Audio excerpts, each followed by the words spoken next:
Bihari. Jaya Radha Madhava Kunja Bihari. Gopi Jana Vallabha Girivaradhari. Gopi Jana Vallabha Girivaradhari. Yashodanandana Braja Janaranjana. Yashodanandana Brajaranjana. Yamuna Tira Vanachari. Yamuna Tirachari. Jaya Radha Madhava Kunja Bihari. Jaya Radha Madhava Kunja Bihari. Gopi Jana Vallabha Girivaradhari. Gopi Jana Vallabha Girivaradhari. Yashodanandana Braja Janaranjana. Yashodanandana Brajaranjana. Tira Vanachari. Yamuna Tirachari. Jaya Radha Madhava Kunja Bihari. Jaya Radha Madhava Kunja Bihari. Hare Krishna, Krishna Krishna, Hare Hare, Hare Rama, Rama Rama, Hare Hare. Hare Krishna, Krishna Krishna, Hare Hare. Hare Rama, Rama Rama, Hare Hare. Hare Krishna, Krishna Krishna, Hare Hare, Hare Rama, Rama Rama, Hare Hare. Hare Krishna, Krishna Krishna, Hare Hare. Hare Rama, Rama Rama, Hare Hare. Om Namo Bhagavate Vasudevaya. Om Namo Bhagavate Vasudevaya. Namo Bhagavate Vasudevaya. Om Namo Bhagavate Vasudevaya. Om Namo Bhagavate Vasudevaya. Om Namo Bhagavate Vasudevaya. Nam Namaskritya Naram Shaiva Narottamam Devim Saraswati Sankato Jayamudiraye Nashtaprayeshva Padreshu Nityam Bhagavata Sevaya Bhagavati Uttama Shloke Bhakti Bhavati Naishtaki. All right, we're on Srimad Bhagavatam, Canto 1, Chapter 2, Text 34. This is the last verse of the chapter. Bhavyatesha Satvena Lokan Vailoka Bhavanaha Lilavatara Devatiryam Naradishu. Thus, the Lord of the universes maintains all planets, inhabited by demigods, men, and lower animals. Assuming the roles of incarnations, he performs pastimes to reclaim those in the mode of pure goodness. Srila Prabhupada's purport. There are innumerable material universes, and in each and every universe there are innumerable planets, inhabited by different grades of living entities and different modes of nature. The Lord Vishnu incarnates himself in each and every one of them, and in each and every type of living society. He manifests his transcendental pastimes amongst them just to create the desire to go back to Godhead. The Lord does not change his original transcendental position, but he appears to be differently manifested according to the particular time, circumstances, and society. Sometimes he incarnates himself or empowers a suitable living being to act for him. But in either case, the purpose is the same. The Lord wants the suffering living being to go back home, back to Godhead. The happiness which the living beings are hankering for is not to be found within any corner of the innumerable universes and material planets. The eternal happiness which a living being wants is obtainable in the kingdom of God, but the forgetful living beings, under the influence of the material modes, have no information of the kingdom of God. The Lord therefore comes to propagate the message of the representative of the kingdom of God, either personally as an incarnation or through his bona fide representative as the good Son of God. Such incarnations or sons of God are not making propaganda for going back to Godhead, only within the human society. Their work is also going on in all types of societies amongst demigods and those other than human beings. Bhagavatam ki jai. Om Jnana Timirantasya Jnananjana Shlakaya Chakshurunmilitam Yena Tasmai Shri Gurave Namaha Vachakalpatarubhyascha Kripasindhubhya Evaka Patitanam Pavanebhyo Vaishnavebhyo Namaha. Jai Shri Krishna Chaitanya Prabhu Nityananda Shri Advaita Gadadhara Shri Vasadi Gaur Bhaktivinoda Hare Krishna Krishna Krishna Hare Hare Hare Rama Rama Rama Hare Hare. So the previous verses talk about the Lord's relationship with the material world and how he's facilitating. The previous verse was talking about how he facilitates the material exploration of the living entity. And there is a higher purpose to the visual universe besides just keeping the same old, chugging along.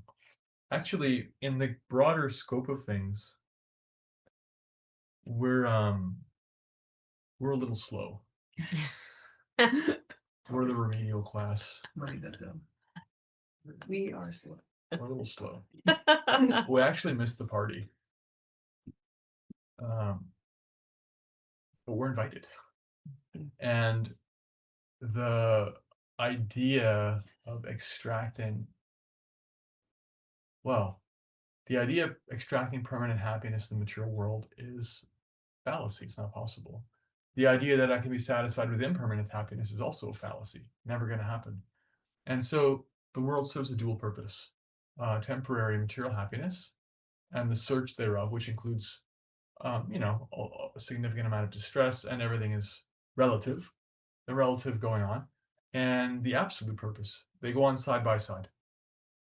And this verse concludes our chapter. It's talking about the absolute purpose, the underlying purpose to the material world. And this is actually word for word, this purport was quoted in today's japa affirmations, where Mahatma Prabhu was saying that the fundamental desire is to go back to Godhead. That's a bona fide desire that you should bring to your japa, and you can bring to your life. So much so that the verse actually says, assuming the roles of incarnations, he performs pastimes to reclaim those in the mode of pure goodness, to reclaim the slower, those who have missed the memo. And in the purport, Prabhupada spells it out even more explicitly. He incarnates himself in each and every one of the grades of living entities, and in every type of living society. He manifests his transcendental pastimes amongst them just to create the desire to go back to Godhead. So the nature of our illusion is that our own natural desire, our own natural inclination gets forgotten and covered up temporarily. It cannot get obliterated because it's who we are. We actually belong where we belong, with who we belong. Prabhupada gave the example, if you see, like a screw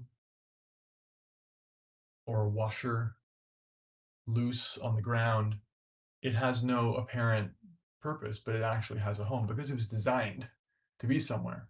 And in an imperfect system, you can have, your IKEA table can come with the wrong number of things, and there's an extra one, and it just sits there on your shelf, or you throw it in the garbage. That's an imperfect system. Krishna doesn't run in a perfect system. Nobody is without a home. Everybody belongs. They slot in, and everyone has their own individual and unique nature, and nobody can ever overlap anyone else completely. Everyone's completely unique and irreplaceable. So that's the way it is, and yet we can forget that. We have the capacity to forget that. How is that? Because that depends on us. We're actually very small. Because we're very small, we can forget.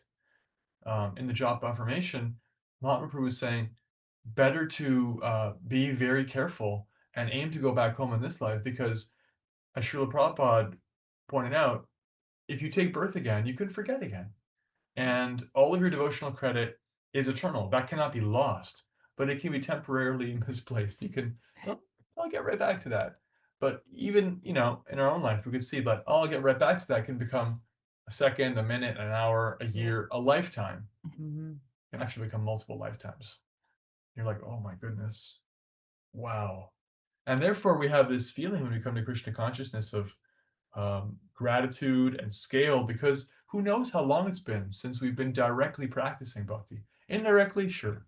We live in a society, you get your association with some spiritual sound vibration, some idea of higher power. That's there because Krishna is manifesting a world where that's possible. Although, to be honest, as Kali Yuga goes on, there will be a time when that becomes less and less available. The external structure of functional religious systems and spirituality will become less and less available after Lord Chaitanya's movement kind of takes the backstage in a few thousand years. But indirectly, we can be in touch with these things. But to directly, consciously be like, yes, I'm choosing to go back. That's a great privileged position, and we should remember that. And all you have to do is look around, and also all you have to do is look inward and see, wow, there was a significant chunk of time where my decision making was not at all based on any idea that there was any other purpose to the world other than whatever you want. That's the modern kind of idea. Like, you guys are into chanting Hare Krishna. That's good for you. We're into this. You're into that. It's all the same. Whatever you want. It's very politically correct. It's not like no one's actually going to come out and say there is no purpose. Well, some people will say that, but the politically correct majority opinion is that it's all the same and they're all equally good. And so people are therefore confused and lost. They're looking for something higher. They don't find it in item A or activity B or relationship C, and they keep looking and keep looking, keep looking, keep looking.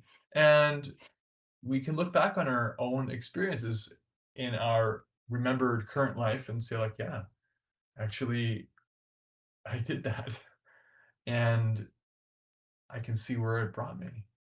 And therefore, there's this gratitude. There's a sense of the rarity, and um, you know, Srila Prabhupada was fond of saying, "You've given so many lives to your pursuits. Just give this one life to Krishna." And it's actually not a big ask, especially because, in my experience, when we chant Hare Krishna, it one of the earlier realizations we can have, because it's not actually a spiritual realization, is that this isn't our first go around, and we're not, well, then it becomes spiritual. We're not actually temporary. There's actually like multiple chances offered. So why not give this one life to Krishna? And Krishna is so amazing that, as Prabhupada points out, he comes directly, and he also comes as his empowered representatives. Empowered representative means somebody who's a transparent medium, right? Like right now, we can see what's happening outside because the window is a transparent medium. If it was darkened, obscured, if it was translucent to the point, to any point, it wouldn't show the outside perfectly. Also, if it was distorted, things wouldn't look right. So a transparent medium means they're not there for themselves. They're there for the purpose of transmission, right? Somebody who comes and they have no other business in this world. They have no chip in the game. They can walk into the casino, but they have no stock. They're not there to win or lose anything, right? Ever been in a casino? It's like they don't let you have clocks and windows because they don't want you to see what's happening outside and lose track of, they want you to lose track of reality. That's the material world. It's a giant casino and everyone's got a chip in the game. Mm-hmm. And somebody who walks in and they're like, hey, there's a whole other thing going on out there. They may not even be believed. Was it Plato talked about that? The analogy of the cave dwellers. He said, if there's a society of people who've grown up in a cave in darkness, how do you convince them that there's something else? Right? Because you can't just drag them out. How do you actually show them that there's something else? How do you explain to them when they have no experience of that? And he gives this discussion, well, you have to kind of project light and let them see that there's light and start to experience that there's something and explain to them. So somebody who walks into the casino has no chip in the game. If they've been like zoning out in zombie land there, you know, such a person is the greatest benefactor because they're offering an insight that one is not temporarily not able to actually experience for themselves because they're in an intoxicated condition, right? If you're dealing with somebody who's ill, physically, mentally, they're intoxicated. Like, no, you're not Napoleon. You're Bob. You're my brother. And so we have these servants.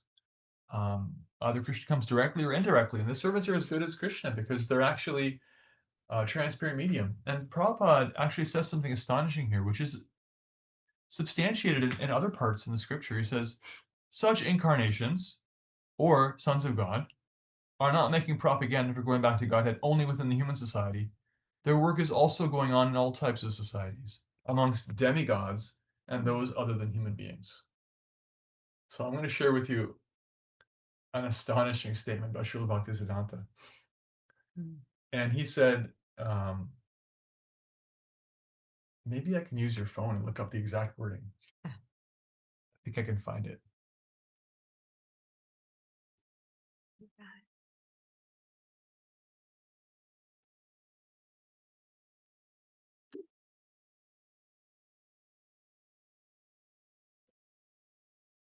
Hare Krishna, Krishna, Krishna Krishna, Hare Hare, Hare Rama, Hare Rama, Rama Rama, Hare Hare, Hare Krishna, Hare Krishna.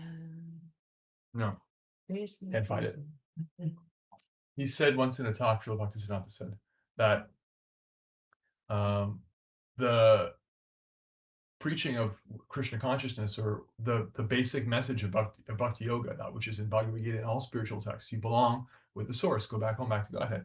This is going on in all species of life, even amongst the vegetable tribes. He said like that.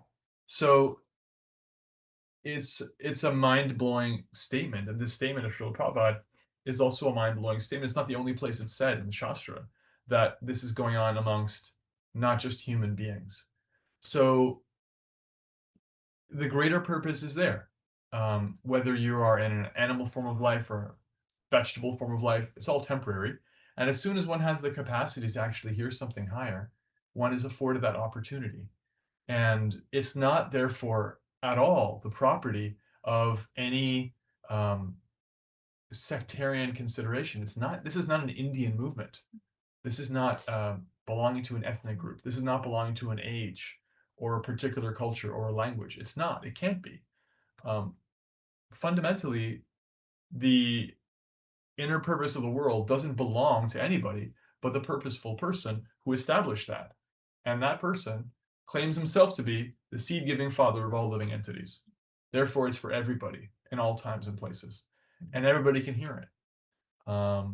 And so this message of going back home, back to Godhead, this message of just give this one life, just try to practice what it would be like to give your life to Krishna, to God, to source.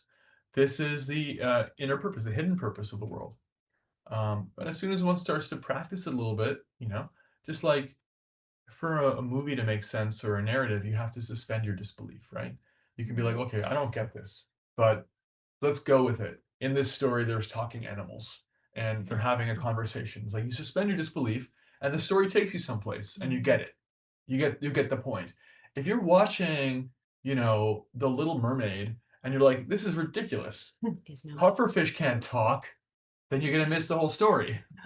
You have to suspend your disbelief. So you don't have to completely buy in. Oh, I get it. I'm completely on board. And generally people don't. You just suspend your disbelief and try to practice what Krishna is saying. He doesn't say in the Bhagavad Gita, just believe in everything that I'm telling you. He gives many practical, here's the modes of nature. Here's a whole chapter on the modes of nature. Can you understand how the world is operating these ways? Can you observe it like that? Can you then try to practice bhakti yoga and see how that practice? He says in 1426, that chapter on modes of nature, that practice also helps you rise above the modes. Can you experience that for yourself? Can you see what happens when you dedicate your work to service? Chapter 3, chapter 5. Can you see what happens in the cultivation of spiritual knowledge? How you're not your body. These are practical. They're applied. Our acharyas point out that all the different aspects of yoga, the 18 chapters are all this yoga, that yoga, karma yoga, jnana yoga, bhakti yoga, the dream modes of nature yoga, all the different ways that Krishna is helping Arjuna and us by extension to see how you can connect to him. The acharya said at the end, when Krishna says in the 18th chapter, have you heard attentively? Are your doubts dispelled? If Arjuna said no, Krishna was prepared to go back and say it all again. And we can only imagine he'd offer new and fresh ways too, because that's his patience. Just like in this life, we can think of so many ways in which we've made mistakes, even the same mistake, over and over again. And we always get a second chance. We can get a second chance. Krishna is very patient. And we can just try, therefore, to apply whatever makes sense to us in our bhakti yoga process. Whatever can even potentially make sense. I'll run the experiment. Okay. I'll be a scientist. I'll be a spiritual scientist. I'll see what happens and see how it works. And then take up, based on what your practice informs you, take up more practice, but take it up more deeply. And so in this way, we start to realize, oh, there is a hidden purpose. There is like in a video game, there's a hidden level. There's Easter eggs. There's little secrets. The world actually operates this magical way in which a lot of people can think it's just for whatever you want, and it's also just for them to think that their way is the only way, and that's simultaneously manifested in everybody. That somebody can think, oh yeah, everyone else is like completely missing the point. I totally get it. Actually, life is all about surfing. And the other person will be like, they don't get it, but I get it. It's all about driving cars. And the other person's like, I get it, but no, actually, this is completely creative. No one's ever thought about this. It's about sex. I uniquely have this perspective. No one's ever come up with this one before. And while that's going on, and everyone has their own fractured individual perspective, everyone has the opportunity to unconsciously and consciously recognize that they come from source. And you can start to see that when you practice and you look around the world through the light of Shastra and the light of your own realizations. Like, wow, how expert is Krishna? How expert is that? And everyone's so convinced that it's one thing, or it's nothing, or it's anything. And still, they're supported in that, as long as they would like to be. And as long as they would like to be, they can be supported in having their eyes open that you're not independent. I'm with you. We belong together. Come back to me. Hare Krishna. Hare Krishna. So let's take some reflections on how the Lord comes directly, comes indirectly as this transparent medium, how the sharing of Krishna consciousness can happen, even in the vegetable tribes, somehow or other, and not just in human beings. And therefore, Krishna is manifesting his pastimes to, as the verse says, literally to like create a desire and increase the desire for us to go back to him. Because if we didn't see, if that little projection of light wasn't put on the wall for the cave dwellers, if they couldn't actually get a glimpse of what was possible, They would stay in their little hole. And that's actually human life. We live in these little holes until someone shows us something outside the hole, right? A hole can be high school. It's like, oh yeah, this matters so much. Then you graduate, like, what was that? Are you kidding me? So, we have to have this Yeah. mercy incarnation, this mercy intervention, where it's like, no, there's something else. Let me show you. And that's the hidden purpose of the world, is to realize we belong to Krishna. Let's take some reflections, take some comments. Can I just say that this is the end of the like chapter of It's the chapter end of the two. chapter. And it's 1, 2, 3, 4. Yeah, Like, that's been pretty cool. interesting. I'm going to pick another chapter for the next. We've done chapter 5 of the first canto and chapter 2. They're like, not even all of 5. I started like in verse 16. So I have some ideas, but yes, we've completed this chapter. This is a very, very, actually, this chapter is like really good at explaining everything in a succinct way. In 34 verses, you get everything, like who you are, what the world is, how you're connected, what sources, what bhakti yoga is, the whole process, what happens when you practice bhakti. Verses 16 to 21 are like, okay, you do service to devotees, you increase your taste for chanting, hearing, and chanting purifies your heart, you get free from the modes of lower nature, then you get happy, then you get in sattva guna, you realize you're a spiritual being. All these things are happening in 6 verses. Like, it's all very, very summarized. This is a classic chapter, actually, in that way. I like when you were reading the report, they talked about all of the vegetable tribes basically, right? Like that was like my first thought when we read the report was like, okay, so the insect kingdom, all right. It's like there is this like Krishna manifestation of Krishna within the ants, right? Like literally, like I was like, well, that's pretty far out. But I was like, it kind of makes sense when you think about every being has some sort of desire. Yeah. Right? Like it's like every being, everything has a desire. It's like that can be purified, that can be bhaktified, that can be like. We don't actually hear about what's happening in Yeah. Bhagavatam, but it's conceivable. I read a book once by Richard Adams called Watership Down. It's about rabbits, and the rabbits are actually sentient, and they communicate with each other the way that rabbits do. And it's actually not like a cartoon where they're like having full conversations in the same way. They're living in our world, and we can relate to them because they're actually like, there's human beings and stuff and environmental degradation and what have you, but they have a little rabbit theology where there's a rabbit god, and he's a bit of a trickster because rabbits are like always getting away from predators. So he's like the ultimate. He's Bugs Bunny basically, pulling tricks and like just getting out of danger's way. And they can relate to him as far as they can relate to an attractive being. He's the perfection of the rabbit. He's like wiggles his little tail, predator thinks he can get him, and he escapes.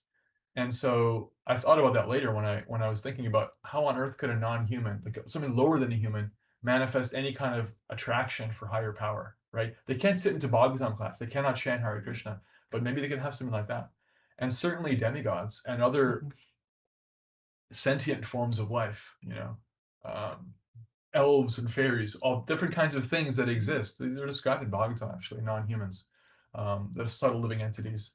They can become attracted.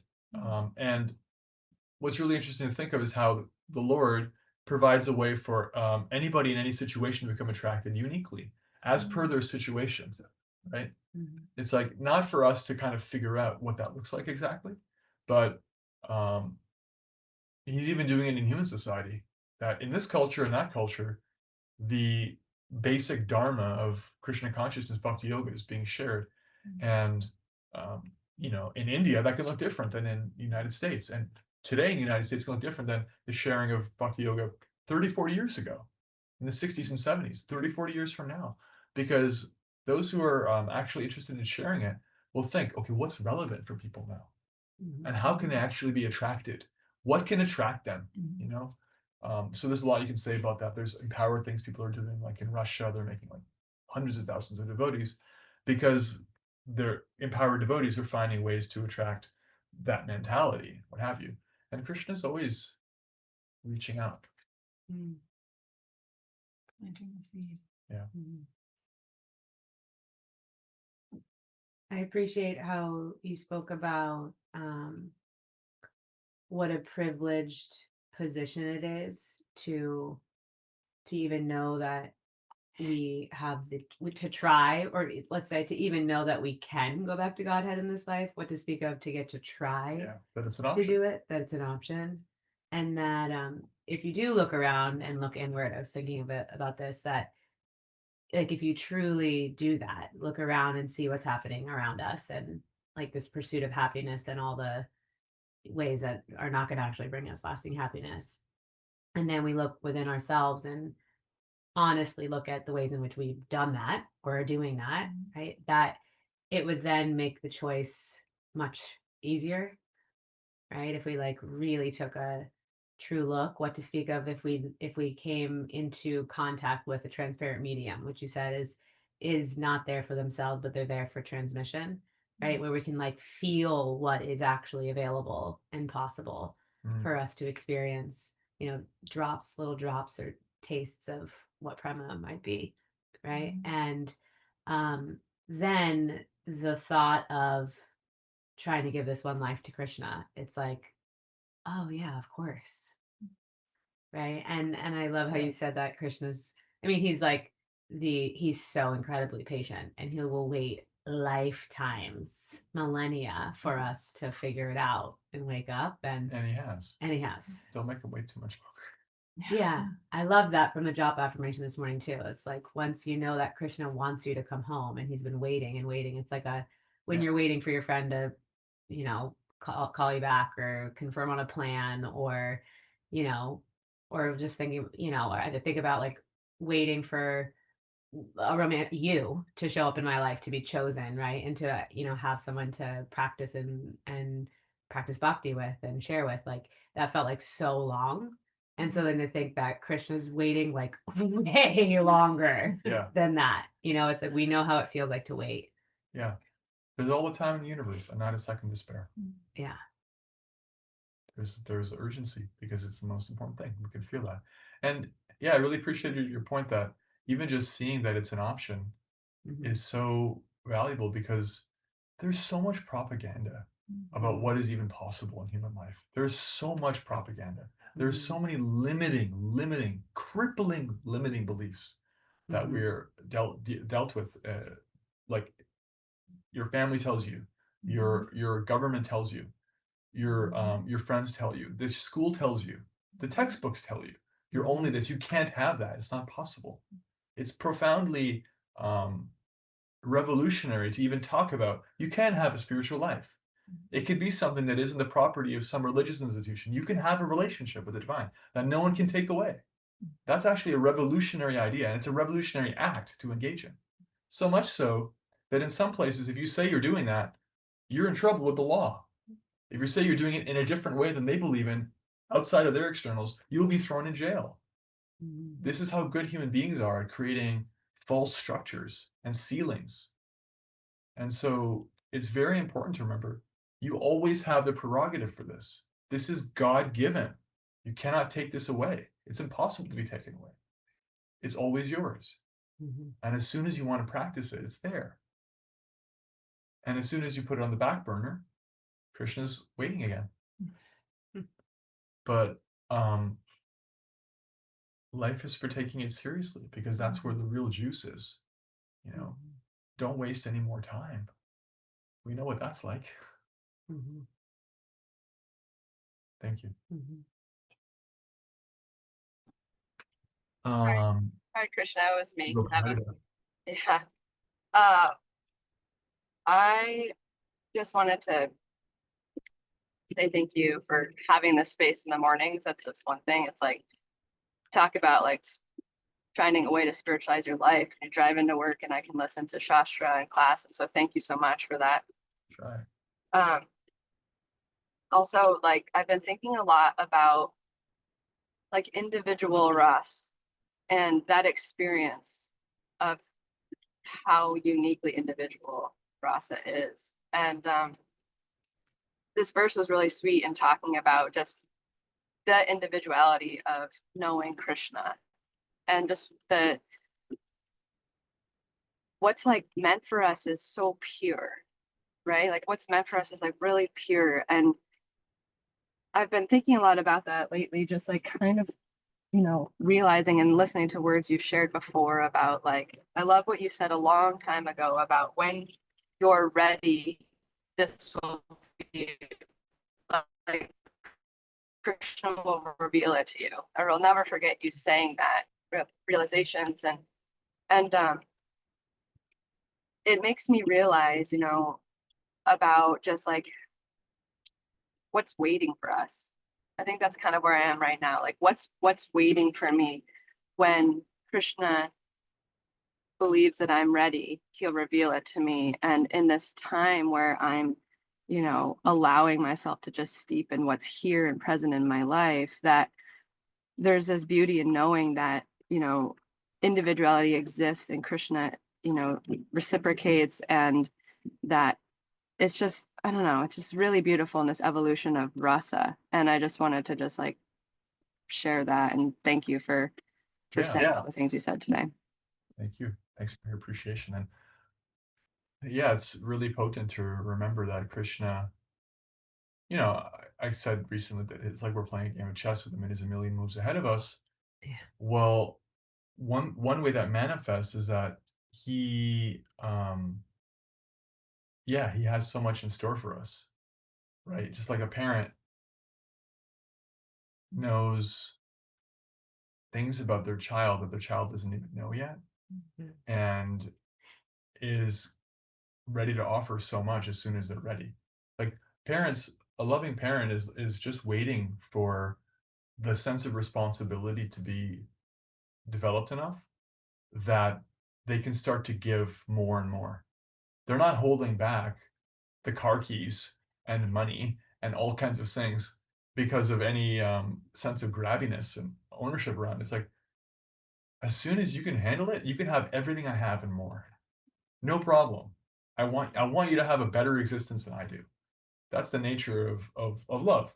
And it's also the nature of responsibility. So I'm not going to give you something that's going to hurt you or that you're not ready for, that you haven't asked for. Krishna wants to give himself, but he's not going to force himself on anybody. That's not love. That's assault. Krishna he's ready and willing, and he wants to see if you actually want him. And then there's so much potential there. There's so much detail and refinement and amazement, and it just gets more and more interesting and real, And then there's the development of your actual spiritual identity. Who are you in relationship to Krishna? How do you love him in a way that no one else can ever can? Stay tuned and want that, want that. Leanne says, takeaways.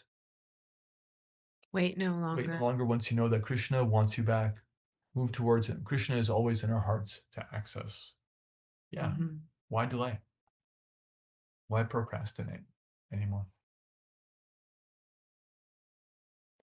Just such a reminder to me of like the power of association and just however important it is, because when we sit and we are in Sangha, we talk about this and we're in Krishna, it's like obviously And it it's feels such a completely no-brainer. natural and Yeah. obvious. And then go spend a day out Yeah. there. It's like I have to put these goggles on when I go out because I don't necessarily want to know everything, and I don't want to like assume anything because it's almost like we're so conditioned to have to be out there that we actually don't even know the capacity that we have right in here. Yeah.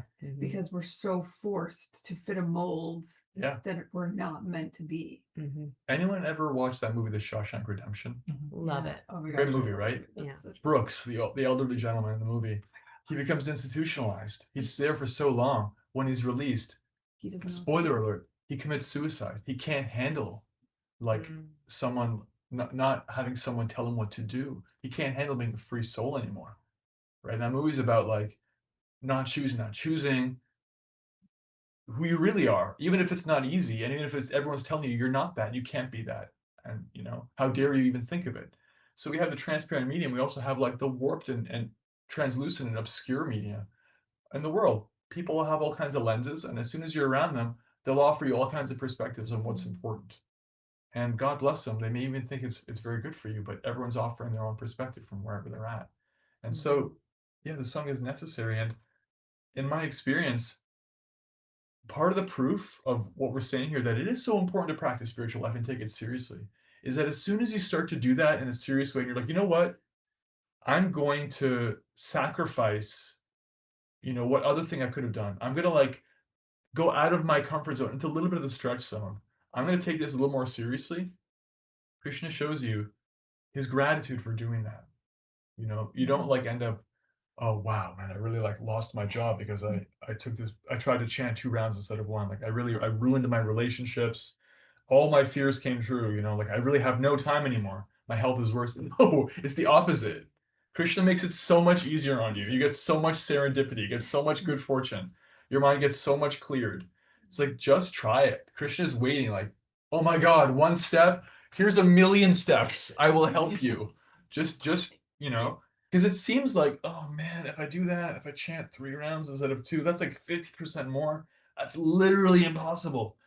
If you just do it though, if you just decide you want to do it. Bhakti-tirtha Swami said, empowerment happens when you say, that is literally impossible for me to do, and I'm going to do it anyway. That is the moment when empowerment happens. Otherwise, you're in that box. You cannot step out of the box. There has to be a mercy intervention. You have to admit, I'm helpless.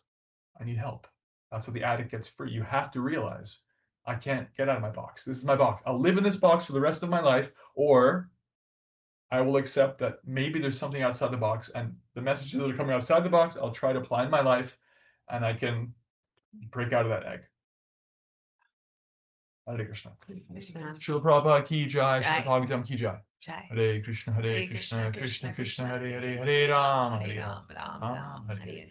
And now let's offer our respectful obeisances unto all the Vaishnava devotees of the Lord. Just like desire trees, and fulfill the desires of everyone and are full of compassion for all the fallen souls. Vaishnavebhyo